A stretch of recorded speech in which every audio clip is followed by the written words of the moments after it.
And now moving to Capitol Hill, the Senate on Thursday confirmed Kash Patel as the new director of the Federal Bureau of Investigation, or the FBI. The 44-year-old, whose nomination sparked fierce opposition from Democrats, was approved by a 51-49 vote. Two Republicans, senators, including Susan Collins and Lisa Murkowski, voted not to confirm Patel. Meanwhile, Democrats warned that the new FBI chief would seek retribution against President Donald Trump's enemies. Patel claims he respects law enforcement, but his words and actions demonstrate his disdain for the FBI. He has said on day one he plans to, quote, shut down the FBI headquarters, and he's falsely claimed that the FBI, quote, was planning the January 6th event for a year beforehand. There is no truth to that statement, Mr. President, and he is casting aspersions on the FBI that are undeserved. However, Kash Patel has in fact denied any plans to pursue political vendettas, downplaying his previous remarks about law enforcement officials whom he called, quote unquote, criminal gangsters for investigating President Trump. Has confirmed Kash Patel to be the next director of the FBI. The vote in the Republican-controlled Senate came despite Democratic concerns about Patel's relative lack of management experience compared to his predecessors, as well as concerns that he might look to operate as a Donald Trump loyalist and use the powers of the FBI to go after adversaries of the president. Republicans, for their part, see Patel as the right person at the right time for this job, and they say that his leadership is needed to reform the FBI. And now in a post on social media platform X, Patel has now vowed to rebuild the Bureau and hunt down those who seek to harm Americans. I am honored to be confirmed as the 9th director of the Federal Bureau of Investigation.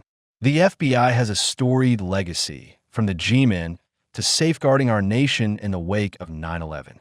The American people deserve an FBI that is transparent, accountable, and committed to justice.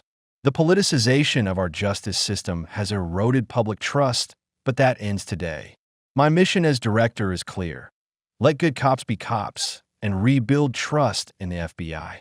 Working alongside the dedicated men and women of the Bureau and our partners, we will rebuild an FBI the American people can be proud of.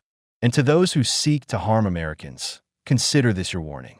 We will hunt you down in every corner of this planet. Mission first. America always. Let's get to work. Born in New York, Kash Patel is the son of Indian immigrants and has served in several high-level positions in President Trump's first administration, including as a member of the National Security Council. Now he replaced Christopher Wray, who was appointed as the FBI director during President Trump's first term.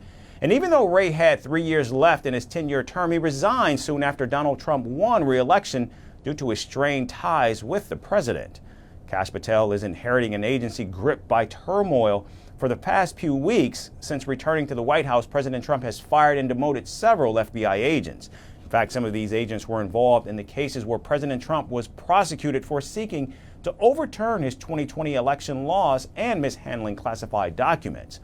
And now it remains to be seen if the new FBI director will in fact keep his promise of rebuilding the agency, or will he act as a puppet for President Trump's ambitions. Merci beaucoup. Hi, how are you? Very well, thank you. Thank you for being here. Namaste, Mr. President. Bharat Kelogan, Komeri Namaste. How many people generally follow you in interviews? Typically in a month we have viewers up to 150 million. That's more than twice the population of France. And in the last 2 years we had 3 billion viewers. So I say, Laurent, this is your chance to be famous. You're on Firstpost. One word to describe your equation with Prime Minister Modi. Amitié. As India and France work together, are you creating a new era of non-alignment in the technology space? India is a training superpower.